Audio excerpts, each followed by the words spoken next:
하나님의 말씀 봅니다. 하나님의 말씀은 창세기 25장 19절에서 34절, 구약성경 35쪽입니다. 아브라함의 아들 이삭의 족보는 이러하니라. 아브라함이 이삭을 낳았고 이삭은 40세에 리브가를 맞이하여 아내를 삼았으니 리브가는 밧단 아람의 아람 족속 중 분우엘의 딸이요 아람 족속 중 라반의 누이였더라. 이삭이 그의 아내가 임신하지 못함으로 그를 위하여 여호와께 간구하매 여호와께서 그의 간구를 들으셨으므로 그의 아내 리브가가 임신하였더니 그 아들들이 그의 태 속에 서로 싸우는지라. 그가 이르되 이럴 경우에는 내가 어찌할꼬 하고 가서 여호와께 묻자온대. 여호와께서 그에게 이르시되 두 국민이 내 태중에 있구나. 두 민족이 내 복중에서부터 나누이리라. 이 족속이 저 족속보다 강하겠고 큰 자가 어린 자를 섬기리라 하셨더라.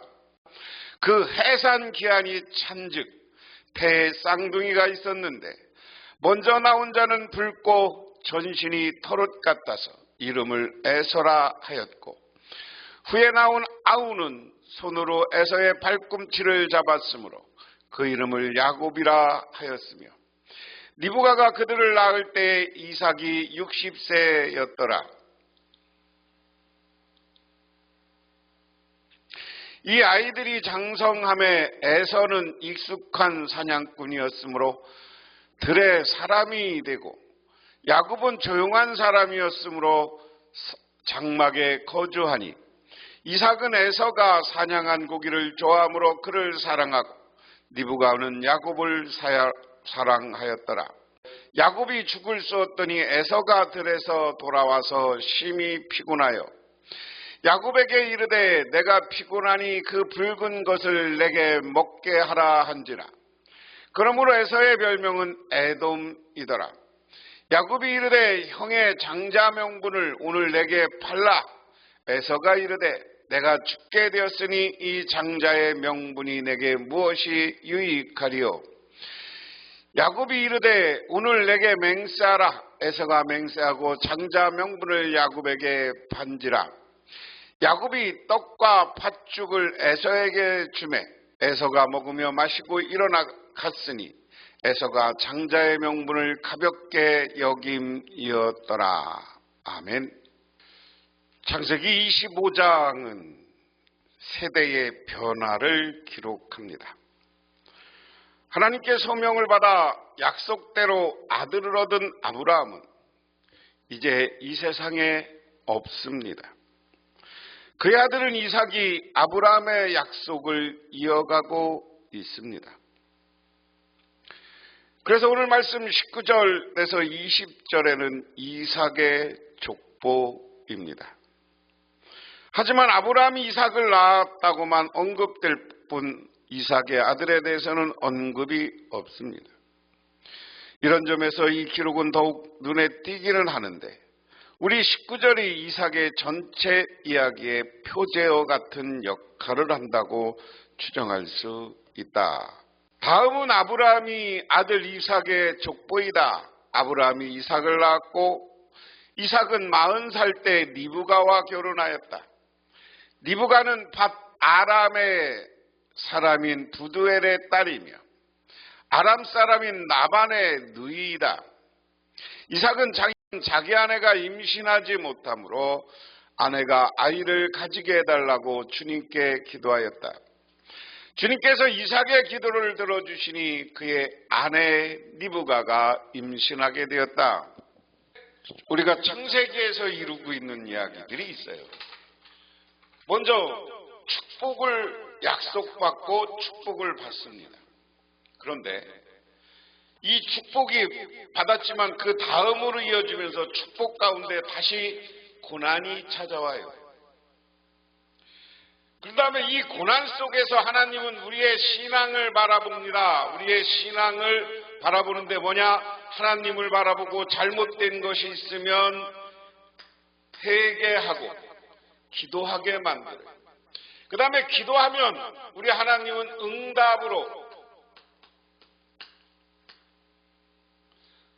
응답으로 다시 축복해주는 이야기.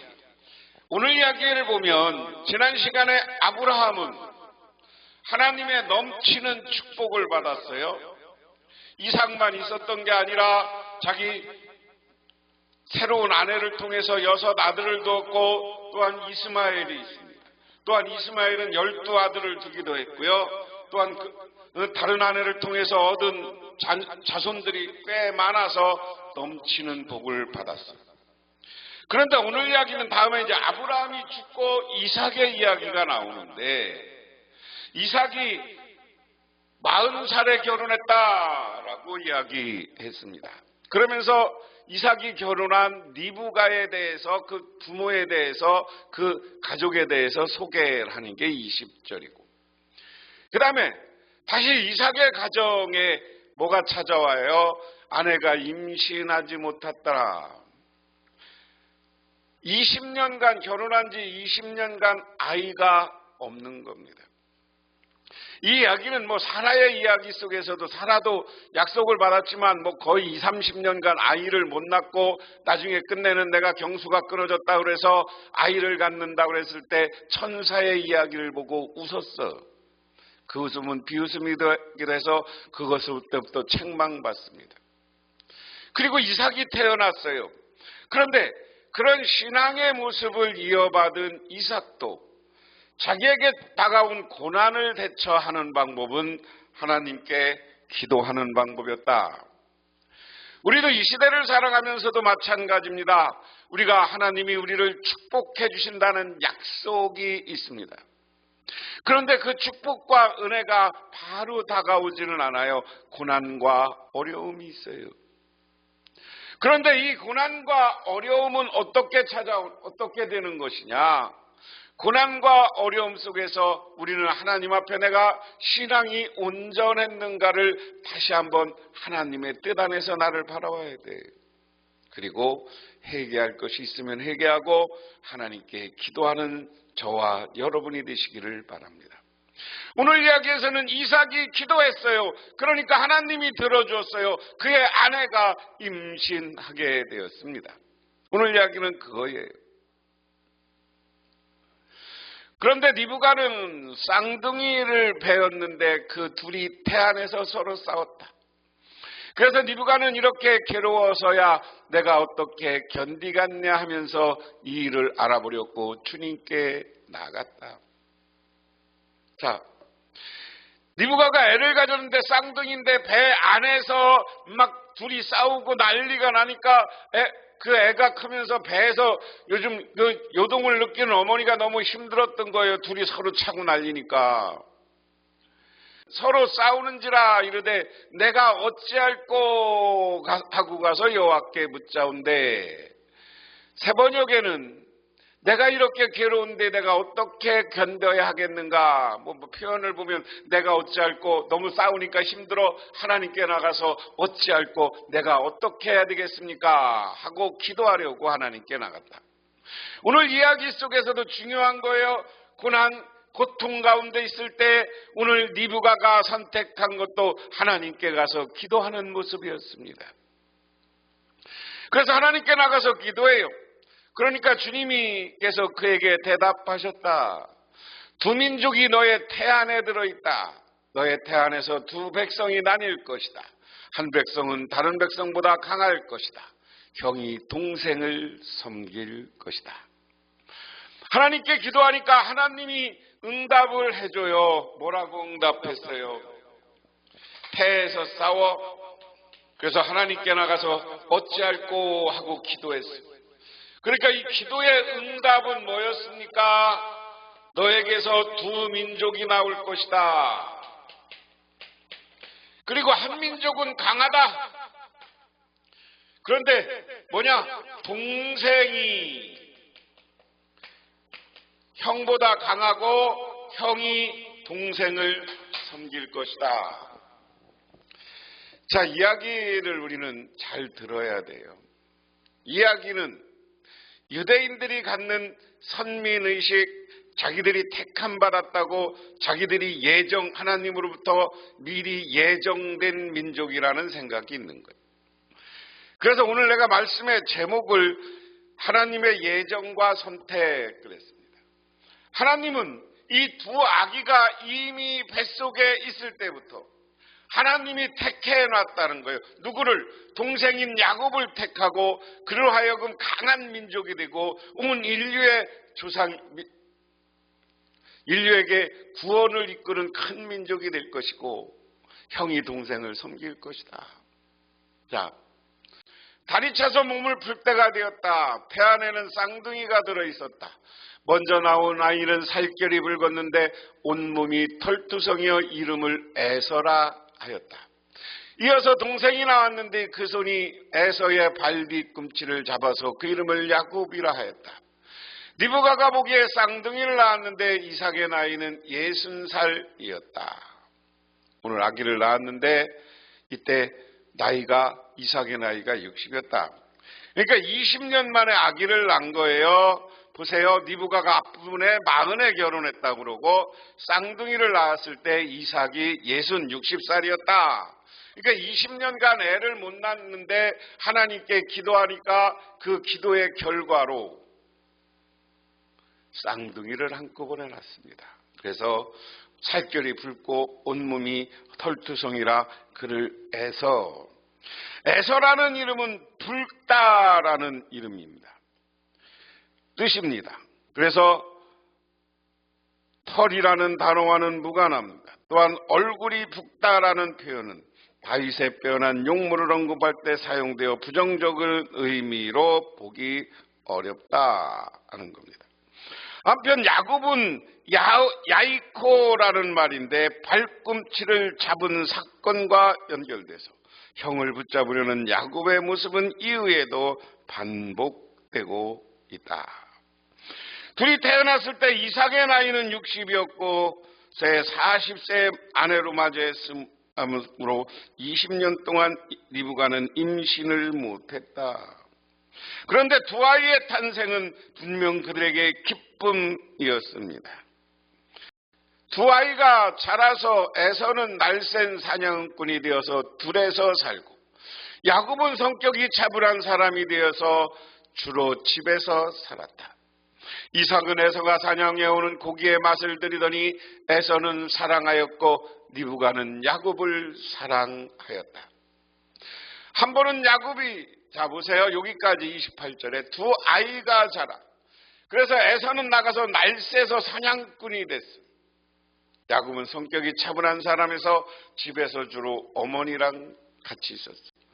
그래서 이삭은 에서가 사냥해온 고기의 맛을 들이더니 에서를 사랑했고 리브가는 야곱을 사랑하였다. 자, 둘이 있는데 서로 편애라고 이야기하죠. 아버지는 남자가 장성하고 씩씩한 아들을 좋아한 거예요. 그리고 사냥에서 잡아오는 고기 맛을 보고 그 고기를 좋아해요.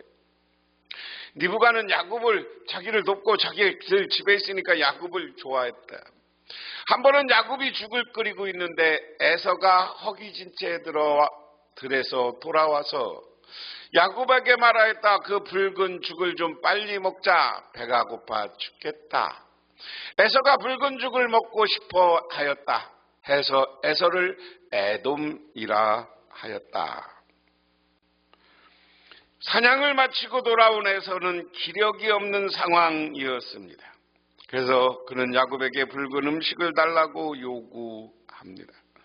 개역 성경에는 붉은 것으로 번역되었지만 히브리어 본문에는 하이둠이라고 기록되어 있으므로 우리는 이것을 제발 붉은 것으로 번역할 수 있습니다. 이것은 에서의 상황을 보여줍니다. 또한 에돔이라는 별명과도 연결되어 있습니다. 야곱은 붉은 음식과 에서의 장자 명분을 거래하고자 합니다. 그래서 에서가 야곱이 대답하였다. 형은 먼저 형이 가진 맏아들의 권리를 나에게 파시오. 에서에게 말하였다. 이것 봐라. 나는 지금 죽을 지경이다. 지금 나에게 맏아들의 권리가 뭐 그리 대단하다는 거냐. 자, 이게 중요한 거예요. 흔히 받아들 장자의 명분. 자꾸분 이 장자의 명분은 신앙의 영적 흐름도 자기가 받는 거예요. 그래서 오늘 야곱은 장자의 명분을 팔았다는 것은 하나는 약삭빠르게 재산의 문제와 또 하나는 신앙의 문제예요. 하나님의 신앙을 누가 계승해가는 족속 가문이 될 것이냐. 이런 것을 알았던 야곱은 신앙적으로 자기가 장자 명분을 갖고 싶었던 거고 그 형에게 팔라고 해. 그런데 형은 이 명분이 별로 중요하지 않은 거야. 왜? 여기 보면 빨리 먹고 싶어서 붉은 죽을 달라고 재촉해. 성격이 급해. 배고픈 것, 세상적인 것 먼저 처리하는 게 바쁜 사람이에요. 그게 보기에 장자 명분이 대단하냐? 그러면서 야곱이 말하였다. 나에게 맹세하시오. 그러자 에서가 야곱에게 맏아들의 권리를 판다고 맹세하였다. 야곱이 빵과 팥죽을 얼마나 에서에게 주니 에서가 먹고 마시고 일어나 나갔다. 에서는 이와 같이 맏아들의 권리를 가볍게 여겼다. 야곱은 붉은 음식과 에서의 장자 명분을 거래하고자 합니다. 장자 명분은 유산 상속 시 다른 형제들보다 2배 많은 몫을 차지하고 아버지의 유업을 잃을 권리도 있습니다. 25장에서는 장자권 매매가 가능한 것처럼 서술됐지만 이에 대해서는 확실하지 않습니다. 오늘 34절에 에서는 현재의 배고픔을 이기지 못하고 장자권을 가볍게 여긴 것으로 비판합니다. 주목할 것은 여기 가볍게라는 말입니다. 바이베츠라는 용어가 다른 곳에서는 멸시하다는 의미로 사용되고 있다. 그래서 장자권도 가볍게 여기는 것, 아니 보면 그것마저도 멸시하는 모습이 오늘 에서의 모습이다. 리브가는 오랫동안 임신하지 못했습니다. 21절에 이삭이 여호와께 간구하며라고 서술되어 있어 짧은 시간 안에 리브가가 임신한 것처럼 보입니다. 그녀는 20년이라는 긴 세월을 아이 없이 지내어야 했습니다. 하나님의 도우심이 없었다면 신앙 세대에 단절될 수 있었습니다. 이러한 기록은 한 가정의 생명이 잉태되는 과정이 하나님의 은혜가 없이는 불가능함을 보여줍니다. 창세기에서 에서는 야곱에게 속은 인물로 등장합니다. 그러나 에서의 행위는 또한 비판으로부터 자유롭지 못합니다. 허기를 참지 못하고 붉은 죽에 자신의 권리를 팔아 넘겼기 때문입니다. 그는 장자의 권리에 대해 몰랐는가? 27절에는 에서와 야곱이 장성하며라고 시작하여 그들이 성인이 되었음을 밝힙니다. 게다가 서술자는 에서에 대해 장자의 명분을 가볍게 여김이더라고 기술하여 에서를 책망합니다. 무엇보다 가볍게는 다른 본문에는 멸시했다라는 의미로 나오기 때문에 창세기 저자는 에서가 장자권에 대해 부주의함을 넘어 경솔히 여겼음을 비판적으로 이야기합니다. 마지막 우리는 야곱에 대해 고민해야 됩니다. 야곱은 에서를 속였습니다. 과연 야곱의 행위는 정당한가? 속여 빼앗은 권리는 합당한가? 마치 25장은 야곱의 행위에 아무런 비판을 하지 않는 것처럼 보입니다. 하지만 침묵이 야곱의 행위를 정당화하는 의미로 해석되어서는 안 됩니다. 창세기 25장 이후 본문은 야곱의 행위를 비판적으로 묘사하고 있습니다. 특히 야곱은 나반에게서도 고향으로 돌아갈 때 자신이 에서에게 행한 일 때문에 두려워합니다. 죄는 시간이 지난다고 해서 저절로 사라지지 않습니다. 하나님이 용서해 주신다고 해도 과거의 행적은 여전히 남아 그 수습과 책임을 우리에게 요구합니다. 후에 이스라엘 법은 죄를 저질렀을 때 그 사람과 화해하고 배상하도록 하는 법을 만듭니다. 어쨌든 오늘 말씀을 통해서 하나님은 미리 하나님의 믿음의 조상으로 야곱을 예정했고 선택했다 하는 겁니다. 그러므로 우리도 하나님으로부터 예정과 선택받아서 하나님의 축복과 영적 은혜를 이어가시기를 주님의 이름으로 축원합니다. 기도하겠습니다. 하나님 고맙습니다. 오늘 아버지 하나님의 은혜와 은총을 기억하며 저희들 주님께 나와 기도합니다. 주님, 우리들을 사랑하시고 축복하시고 우리들에게 하늘의 은혜를 내려 주시옵소서. 고난과 어려움 속에 있을 때 기도할 때마다 기도의 응답을 받게 하옵소서. 예수님 이름 받들어 기도드리옵나이다. 아멘.